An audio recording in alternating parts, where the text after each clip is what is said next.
Hello नमस्कार दोस्तों, मैं हर्षित वर्मा आप सबका स्वागत करता हूं आपके अपने YouTube चैनल सूर्य ई क्लासेस में।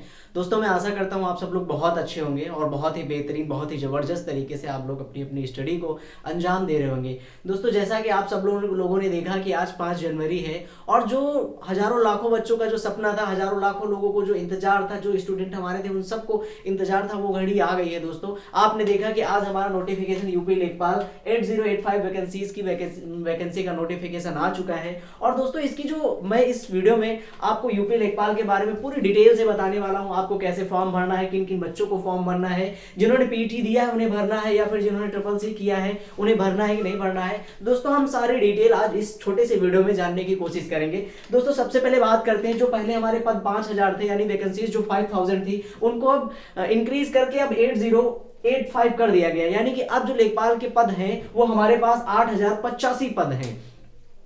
तो अगर हम बात करें कि आपको पीटी की जरूरत है कि नहीं, तो दोस्तों यहाँ पे पीटी तो उसने बोला है। अगर इसकी क्वालिफिकेशन की बात करें तो क्वालिफिकेशन में आपसे बोला है कि आप 12th पास होना चाहिए और आपने पीटी एग्जाम को क्वालिफाई किया हो, यानी कि जो पीटी है, पीटी का जो सर्टिफिकेट है वो आपके पास होना चाहिए। दोस्तों अगर आपके पास पीटी का सर्टिफिकेट है तो आप इस एग्जाम को फिल कर सकते हो, यानी कि इस फॉर्म को आप फिल कर सकते हो। अब यहाँ पे कुछ बच्चों के मन में बहुत सारा डाउट रहता है कि सर क्या पीटी में जो हमारा परसेंटाइल आया हुआ है वो कितना परसेंटाइल मांग रहा है। तो दोस्तों यहाँ पे आपको बहुत ज्यादा सोचने विचारने की जरूरत नहीं है, बस उसने ये बोला है कि आपने फिजिकल इफिशिएंसी टेस्ट जो हुआ था उसमें आप अपीयर हुए थे कि नहीं हुए थे। उसने ये बिल्कुल भी नहीं कहा है कि आपका कितना परसेंटाइल होना चाहिए। आपका अगर 0% भी होगा तो भी चलेगा मेरे माय डियर, अगर आपका 0% भी है तो भी चलेगा।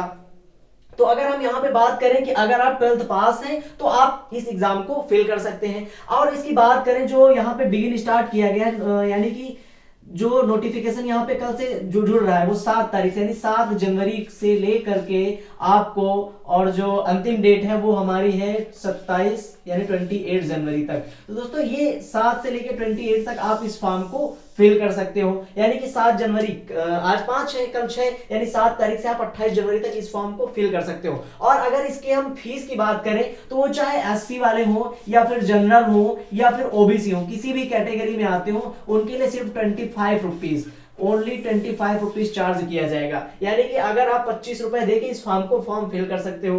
तो गाइज यहाँ पे हम बात करेंगे कि आखिर ये जो नोटिफिकेशन निकला हुआ है, यानी कि जो 27-28 दिन आपका फॉर्म भरा जाएगा, फॉर्म भरने के बाद हमें ऐसी कौन सी स्ट्रेटेजी को फॉलो करना चाहिए जिससे हम इस एग्जाम को क्रैक कर सके। क्योंकि अगर आप यूपी लेखपाल में जॉब करना चाहते हो तो इससे अच्छी अपॉर्चुनिटी और इससे अच्छा अवसर आपको लाइफ में नहीं मिलने वाला है मेरे दोस्त। तो इस बार आपको अपनी जो 8085 वैकेंसी, ये अपने आप में बहुत बहुत मायने रखता है। ये लार्ज नंबर हम कह सकते हैं, वो इसलिए लार्ज कह सकते हैं क्योंकि पहले जो अभी निकली थी वैकेंसी उसमें क्या दिया गया था, वो सिर्फ 5000 ही दे रहा था, यानी 5000 ही वहां पर वैकेंसी थी, लेकिन अब बढ़ा के 8085 कर दी गई है। तो इसलिए हम कह सकते हैं कि हमारे पास नंबर ऑफ वैकेंसीज काफी अच्छी है, तो हम यहाँ पे फॉर्म फिल कर सकते हैं। तो आपको फॉर्म फिल करने के बाद आपको करना क्या है, देखो किसी भी एग्जाम को क्रैक करने के लिए हमें सबसे पहले क्या करना होता है, सबसे पहला काम होता है कि हम उसके सिलेबस को देखें, यानी कि वो हमारा सिलेबस कैसा है। तो मेरे दोस्त इसका सिलेबस, अगर आपने देखा कि सिलेबस पहले ही आ चुका था, अगर आप सिलेबस पे नजर डालेंगे ना, अगर आप सिलेबस पे नजर डालेंगे तो सिलेबस में हमें क्या मिलता है, सिलेबस में मिलता है हिंदी के आपको 25 क्वेश्चन आएंगे। कितने आएंगे, हिंदी के 25 क्वेश्चन आएंगे, यही नॉर्मल हिंदी आती है। और फिर आ जाता है मैथ, तो मैथ में हमारा 25 क्वेश्चन आएंगे। कितने मैथ में आएंगे, मैथ में भी 25 क्वेश्चन आने वाले हैं। अगर उसके बाद हम जीएस की बात करें तो जीएस में भी 25 क्वेश्चन आएंगे। और उसके बाद जो एक लास्ट सब्जेक्ट होता है हमारा समाज एवं विकास, क्या होता है, हमारा समाज, ग्राम समाज एवं विकास, ये ग्राम विकास एवं समाज करके एक टॉपिक यानी कि सब्जेक्ट होता है, उससे भी हमारा 25 क्वेश्चन लिए जाएंगे। यानी कि अगर हम टोटल नंबर ऑफ क्वेश्चन की बात करें तो हमारे पास कितने क्वेश्चन बन जाते हैं, तो दोस्तों वो हमारे पास 100 क्वेश्चन बन जाते हैं। कितने बन जाते हैं, वो हमारे पास 100 क्वेश्चन बन जाते हैं। अब अगर हम इनके मार्क्स की बात करें, क्या करें हम मार्क्स की बात, तो हर क्वेश्चन 1 नंबर का होगा। कितना होगा, हर क्वेश्चन 1 नंबर का होगा। तो यानी कि जब हिंदी के 25 क्वेश्चन है तो ये भी 25 नंबर का हो गया और ये भी 25 नंबर का हो गया, और जो आपका जीएस आएगा ये भी 25 का हो गया, और ग्राम विकास ये भी 25 का हो गया। तो टोटल हमारे पास 100 क्वेश्चन और 100 मार्क्स हो जाते हैं। ये क्वेश्चन हो जाता है और ये मार्क्स हो जाते हैं।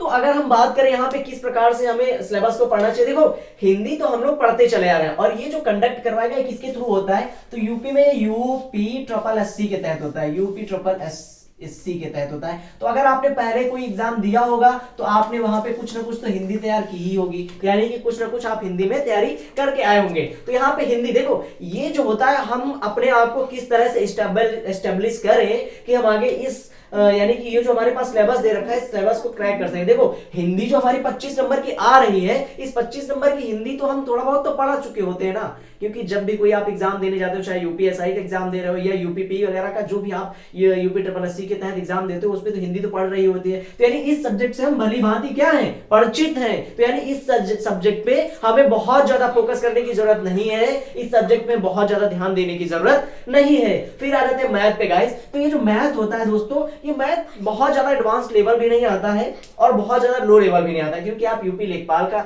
एग्जाम देने जा रहे हो, इसलिए यहां पे हम कह सकते हैं मॉडरेट लेवल। कौन सा लेवल? Moderate level. वही सारे टॉपिक हो जाते हैं, परसेंटेज हो जाता है, प्रॉफिट लॉस हो जाता है, टाइम एंड वर्क हो जाता है, टाइम डिस्टेंस हो जाता है, और बहुत सारी वनडे एग्जाम जो भी पूछे जाते हैं वो आप सिलेबस में देख लेना कौन कौन से टॉपिक हैं। तो ये हमारा मैथ भी हो जाता है। और जीएस में बात करें तो जीएस में वही आपका पॉलिटी हो गया, हिस्ट्री हो गया, ज्योग्राफी हो गया, एनवायरमेंट हो गया, ये सारे आते हैं। अगर हमारे पास कोई नया सब्जेक्ट आता है तो वो कौन सा मिल जाता है हमें? ग्राम विकास समाज, हमारा समाज एवं परिवेश जो मिल जाता है, उसके 25 क्वेश्चन आने होते हैं, यानी कि 25 नंबर का, है ना। तो हमें जो भी थोड़ा सा हमें हार्ड वर्क करने की जरूरत होगी तो हम इस टॉपिक पे करेंगे। देखो इस टॉपिक पे अच्छा एक चीज और होती है, ये हमारा जो सब्जेक्ट है ये सब्जेक्ट नया होता है। ये सब्जेक्ट ऐसा होता है कि बहुत सारे लोगों ने इस सब्जेक्ट पे बहुत ज्यादा वर्क नहीं किया होगा। हमारे कहने का मतलब है इस सब्जेक्ट को हम बहुत नीचे लेवल से नहीं पढ़ रहे होते हैं, तो इसलिए यहाँ पे हमें वर्क करने की जरूरत है। लेकिन इसका मतलब ये भी नहीं हम कह रहे हैं कि आप सारा का सारा टाइम अपना इसी सब्जेक्ट पे दे दो। अरे नहीं भाई, देखो किसी भी एग्जाम को क्रैक करने के लिए जरूरी होता है कि हमें क्या आता है ये तो सबको पता है, हमें क्या आता है, हमें क्या करना है तो सबको पता है। लेकिन जिस भी बच्चे को ये पता चल गया कि हमें क्या छोड़ना है ना, ये बहुत मायने रखता है। अगर आप ये डिसाइड कर लेंगे कि हमें क्या पढ़ना है और क्या छोड़ना है, किसी भी एग्जाम को आप क्रैक कर सकते हो। तो यहां पे आपको बहुत हार्डवर्क करने की जरूरत नहीं है। देखो हिंदी एक ऐसा सब्जेक्ट होता है जहां से हम भर भर के मार्क्स को गेन कर सकते हैं। यानी कि अगर हम ये कहें कि 25 क्वेश्चन है तो यहां पे आप 20 प्लस मार्क्स, कितना भी कम, अगर ठीक ठाक तैयारी करते हो तो 20 प्लस मार्क्स आप यहां से गेन कर सकते हो। कितना? 20 प्लस मार्क्स। अब यहां पे आप स्ट्रेटेजी को समझने की कोशिश कीजिएगा। फिर हम आ जाते हैं मैथ पे। मैथ हम मानते हैं कि बहुत ज्यादा हाई लेवल भी नहीं आ रहा है, बहुत ज्यादा लो लेवल भी नहीं आ रहा है, तो यहां पर भी हम मान के चलते हैं कि अगर 20-22 क्वेश्चन, यानी कि हम अगर मैथ में बात करें तो मैथ हमारा बहुत अच्छा है ना, मैथ से हमें बहुत प्यार है, तो हम जानते हैं कि 20-22 क्वेश्चन से प्लस ही मैथ हम कर पाएंगे। अच्छा जीएस की बात करते हैं तो जीएस एक ऐसा टॉपिक होता है उसमें यूपी स्पेशल भी पूछा जाएगा। इसमें क्या हो जाएगा? इसमें यूपी स्पेशल भी आ जाता है ना।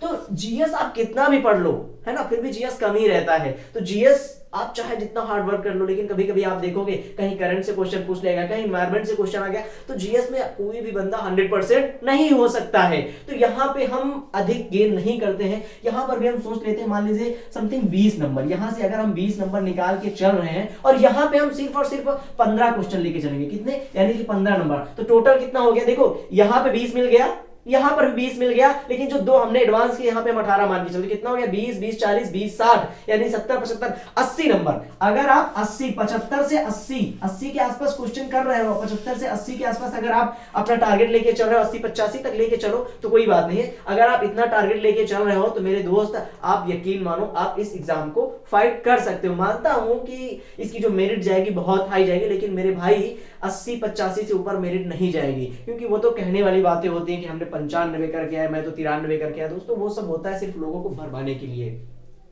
तो मेरे दोस्त आपने देखा कि ये 7 जनवरी से एप्लीकेशन स्टार्ट हो गया है और 7 जनवरी से नोटिफिकेशन आ चुका है। 7 जनवरी से फॉर्म फिल कर सकते हो और ये 27 तारीख तक आपको फॉर्म को फिल करना है। तो दोस्तों सबसे पहले आप लोग इस फॉर्म को फिल कर दीजिएगा और उसके बाद जो आगे की स्ट्रेटेजी होती है वो हम आपको टाइम टाइम पे बताते रहेंगे। ये बहुत ज्यादा हार्ड नहीं होने वाला है, एक अच्छा बेस बना के अगर आप चलेंगे और आपने पहले किसी न किसी तरीके से कंपटीशन की लाइन में आके थोड़ी बहुत भी तैयारी की है तो आप इस एग्जाम को अच्छे से निकाल सकते हो।